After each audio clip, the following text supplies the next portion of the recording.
Hello and welcome.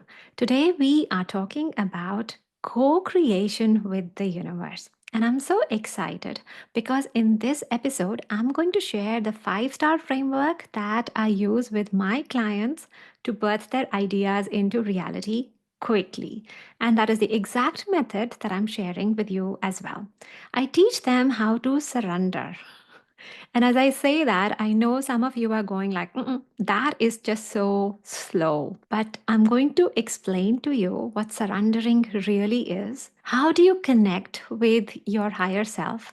And how do you then use this framework so that when you want to manifest, that happens a lot quickly, a lot effortlessly as well, in a very fun manner. And of course, this is real. Einstein, Steve Jobs, they've all said that their biggest breakthroughs are not coming from hard work, but they're actually coming from inner alignment. So today, you are getting the secret on how to tune into your inner alignment as well. If you are new here, I am Kanika. I'm an energy coach and Akashic Records reader. And if you like content like this, please subscribe below so that we can stay connected. Okay, so let's begin by talking about the higher self. Let's just unpack what the higher self truly is. The easiest way I find to explain this is by giving you an analogy of an apple. Just imagine that you've got an apple in front of you and then chop that up into 200 pieces. Now, if you take out one slice, that slice is you in this lifetime. Your soul, on the other hand, is the whole apple, the wholeness of you. It holds the full wisdom, the full potential of who you are across all the timelines, dimensions, and realms. And you are the paper thin slice of this apple because by the time you've chopped an apple up into 200 slices or more, the slice that you're going to get is really going to be paper thin. But you are the person in this body experiencing this lifetime right now, navigating your life challenges, thinking about the next decisions, and doing all the healing work. But your higher self, it's not another slice, it is the awareness of the whole apple. So, this is the part of you that remembers who you truly are across all the incarnations and all the experiences that you've had. So, it holds the master perspective. It is like the great great grandmother who just has all the awareness and all the knowledge and so much wisdom. This is that part of you that has a map of your potential, of your highest direction. So, first of all, when you are surrendering, you're not just surrendering and giving up, like not doing any action yourself at all. When you are surrendering, you are tuning in more and more into your higher self. You're coming more in alignment with your higher awareness, with your higher potential. So, in that sense, you're actually tapping in more into your intuition, into your inner flow. Surrendering doesn't mean giving up. It does not mean laying back and just letting ideas come through. So, surrendering isn't as passive as just giving up. Surrendering truly is tuning into this higher intelligence of your higher self, tuning into the intelligence of the universe around you, understanding these energy flows, and working with them to birth your idea. So let me explain what are these flows I'm talking about, and let me really explain co-creation to you. A lot of times we might have the myth that we are creators in our lives, and that is true, but it is partially true because you are co creating in this world with the universe and with the flow. Because you are co creating in this world, because you are co creating with the universe and with your soul. So, let me explain that. Let's first talk about the universal flow. Universal flow is just how things are happening naturally around us. This is how babies are born. This is how our bodies are functioning every day, how the flora and fauna and animals survive on Earth, how days and nights are happening, how the weather is changing, and so on and so forth. This is literally just the flow of life on Earth and in the entire universe as well. This is the universal rhythm.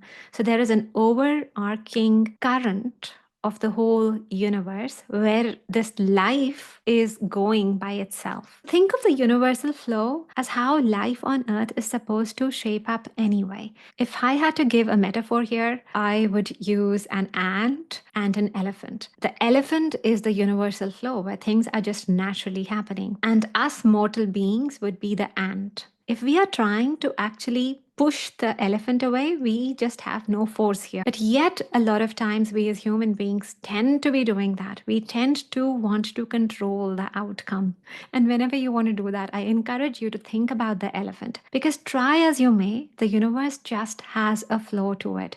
You might as well as align with the universe. And the universal flow, it is aligned in bringing the earth to 5D consciousness. So, this is the vibration of love and harmony. The vibration right now that we have on earth is very much about control. It's about scarcity, it's about lack. It's about one person winning and the other person losing. But the 5D vibration is very much around win win. It's around evolving at a community level, supporting each other, and becoming more loving, accepting of all the other truths, all the other vibrations, whatever they are doing. So, first of all, if your idea is aligned with the universal flow, you will just find that creation is a lot easier. If you are doing something that is more sustainable for the environment, or even if you're doing things that will help community or people at a bigger level, you will find that all of those ideas, they're getting a lot easier to make now, which is also one of the reasons why you have more light workers now,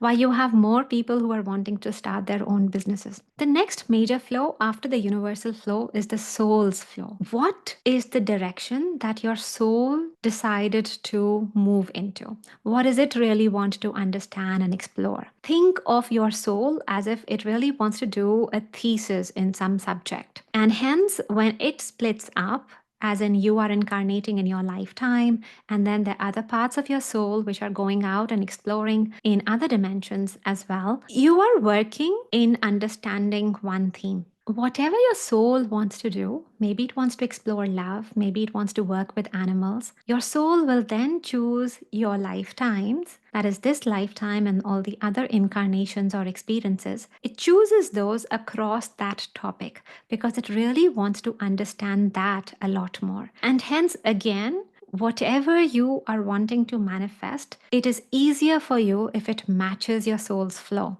Your soul's subject, whatever it naturally wants to learn on, that is the easiest for you to follow.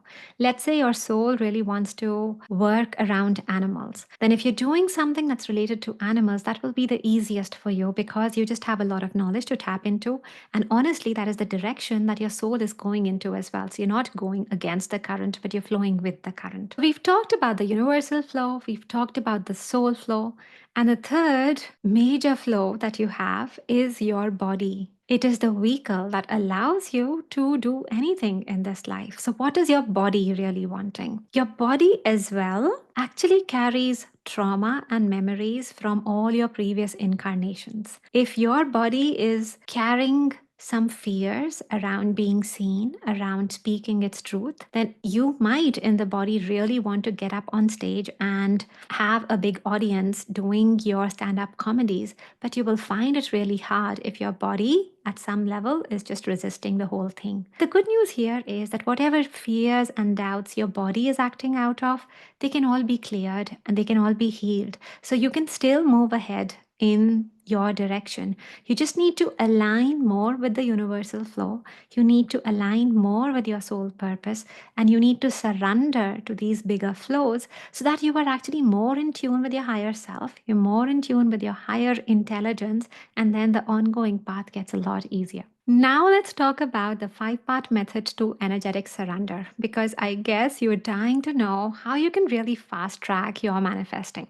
Okay, the first step here, and you might have guessed it by now, is really just validating your desire. Validate if your desire aligns with the universal flow or with your soul's purpose. And how you would do that is imagine taking your idea and really scrunching that up into a ball, like really scrunch it up. And then when you are meditating, in your mind's eye, just imagine throwing the ball to the universe. See if the universe catches it. That means the universe has got your back on that idea because it's aligned with the universal flow. The other thing you would do is you'll take the same ball and you will throw it to your soul or your higher self and see if your higher self really catches it. If your higher self catches it, that means that it's going to invest its energy in there. But if it drops it, it means your higher self is really not in tune there. There are other times though where you will really feel a pull that you want to do something. Maybe you want to take up some studies, or there is some hobby that you want to do, but this exercise will still show, oh, it's not aligned. And yet the inner calling in you is really, really strong. That can also happen because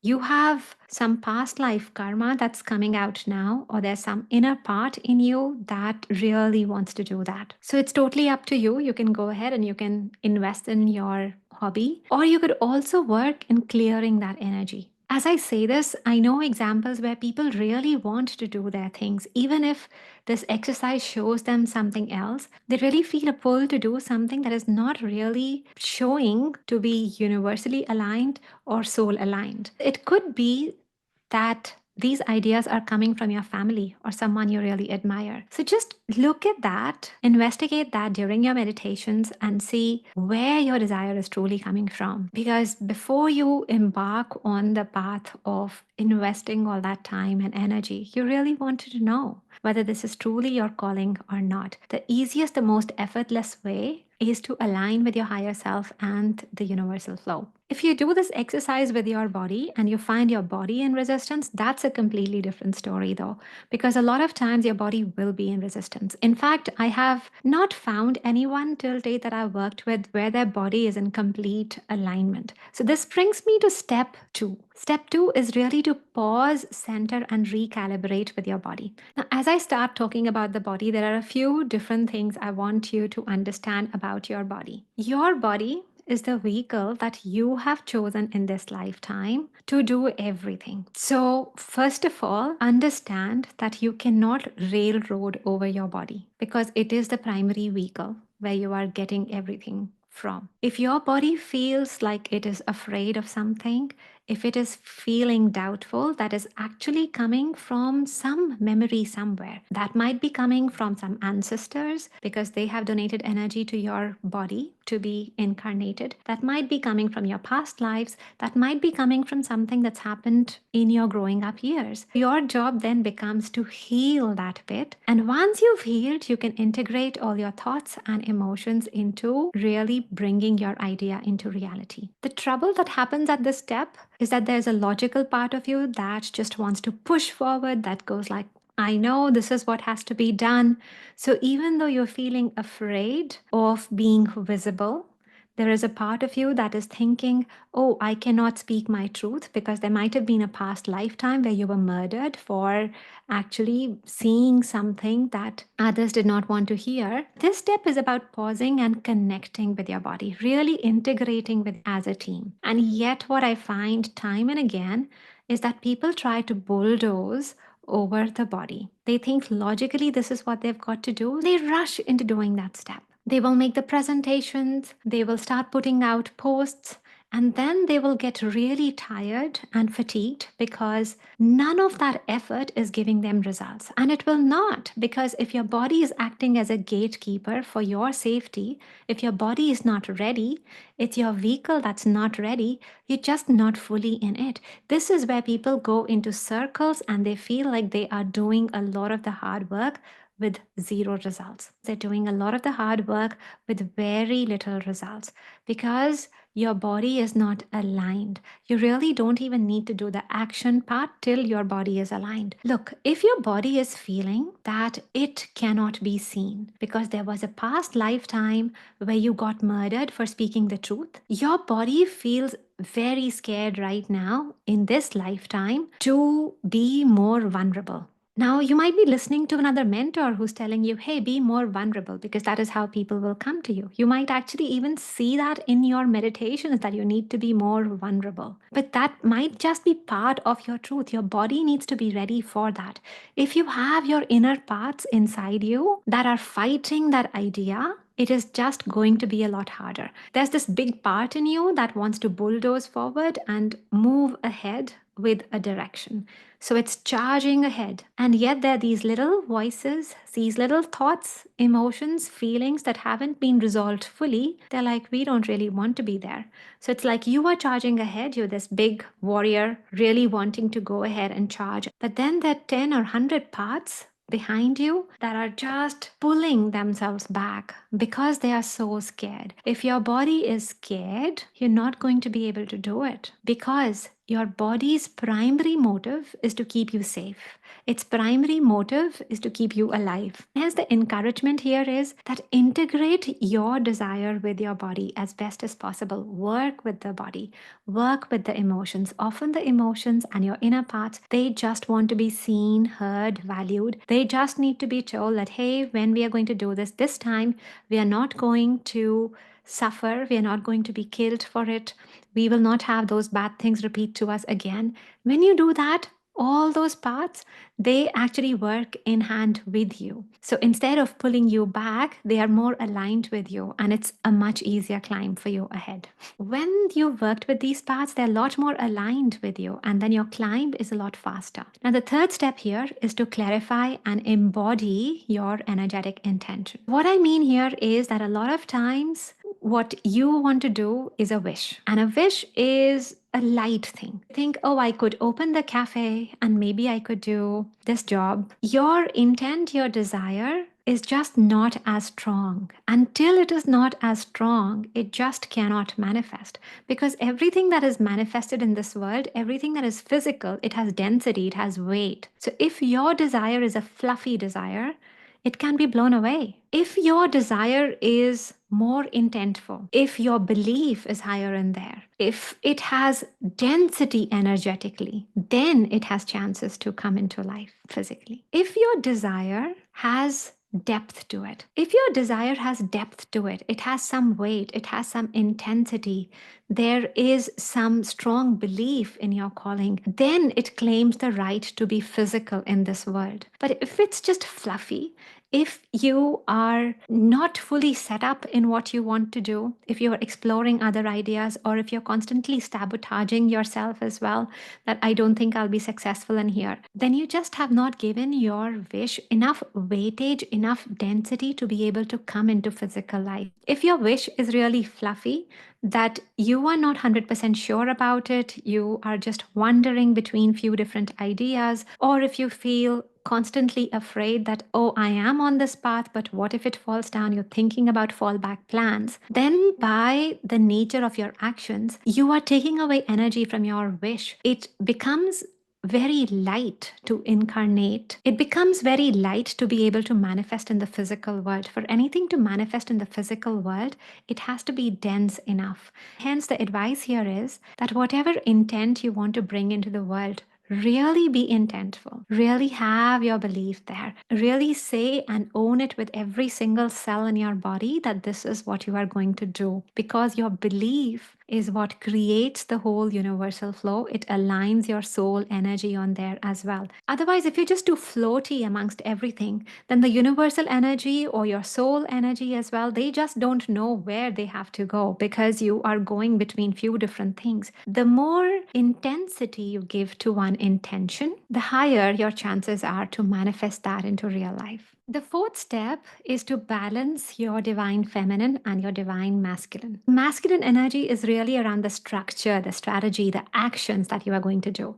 Whereas feminine energy is a lot more laid back. It's a lot more around tuning into your inner alignment, your intuition, receiving and nurturing that. So think of masculine as the seed where the idea is sprouted, and then think of feminine as the space where the idea then grows. The seed grows up into a plant. There can be a common misconception that if you are a male, you only need to have masculine energy. If you're a female, you only need to have female energy, or you need to have at best 50-50 of both. But what I've found is that every individual will ideally need a different balance of masculine energy and feminine energy in their life, depending on the stage that they're at. So here's a hack that you can do in your meditations. Just close your eyes, tune into your intuition, and then let blue be the color for divine masculine energy. Let pink be the color for divine feminine energy. And just imagine that there's a scale in front of you that goes from 0 to 100. And imagine that on the scale, how much of blue do you have and how much of pink do you have? So they both combine to make the 100. And then just see how much of masculine energy are you operating in right now And how much of feminine energy are you operating in right now? That will tell you whether you are operating more with structure, more with actions, more with intent right now, or whether you're operating more with your intuitive side, your receiving side right now. And now let that go. And then put up another scale in front of you and just look at what is your ideal balance. How much feminine energy should you have? And how much masculine energy should you have? And so just see what is the mismatch between where you are operating today and where you need to be. So if you have too much feminine, then you need a little bit more structure. You need more actions. Maybe if bigger actions really overwhelm you, then you need micro actions every day. But if you've got too much masculine, then you need to soften a little bit down. It just means that you are a lot into working, but you need to soften. You need to allow place for ideas to come in, for that creative flow to come in, for receptivity to come into you. Even the sun sleeps, rests. So you need to then slow down a little bit so that that guidance can then come into you. Now, the fifth step is to align and amplify. All the other steps are really about alignment. In some sense, they're all about energy balancing. Right. And this step is also about aligning because even with all the body clearing, even with all the energy balancing, I still find that people come here and then they are still wondering, well, I need a sign. I need a sign that this is going to work. I need to see more clients. I need to see more money to see that this is working. Let me explain that from an energetic perspective. What are you doing? If you think of your body as an energy vessel, and here's how your soul is trying to work with you. It is trying to tell you that you've got inner power. So it's wanting you to see inside and it's wanting you to see all the light inside you. Give you an analogy energetically. Think of your body as a long tube of light, as if your whole body is made of LED bulbs and you are just this walking LED light, right? But this is how your internal LED gets charged. The more you look at that inside, the more these bulbs glow brighter. But when you look away, these bulbs, they start dimming their light. So when you are looking outside at anyone, at any person, and you are wondering, well, are they validating your idea or not? Then you're giving your light away. You're actually looking at their light and your internal light. Maybe it was 100 watts, but it's actually now going down to 80 or 70. What are your clients saying? How many clients are you getting? How many sales are you getting? How many people are liking your posts? How many followers do you have? All of that is giving your power away. So your internal power, if it was 80 or 70, it's now dwindling down. It's gone to 10 or 5. And then you're thinking, well, why is my idea not materializing? So reframe everything and bring that back to you, to your internal light, to your internal calibration. Because you remember what was the flow of life? That was the universal flow. Bring it back to universal flow. What was your soul's direction? Bring it back to your higher self, your connection. If you are in search of guidance, then ask your higher self. And this is where this connection becomes really important. Because the more you start tuning in with the universe, and with the higher self, you'll start getting in some other insights. You'll actually start feeling that your idea develops wheels of itself. Here you were trying to think that, oh, I've got to bring everything and do everything. But if you are doing all the other 4 steps right, I guarantee you that by this time, your idea will have wheels, will have consciousness of its own, which means that it will start giving you its insights. When you ask it, hey, what do you want me to do? You will start getting specific actions that you need to do.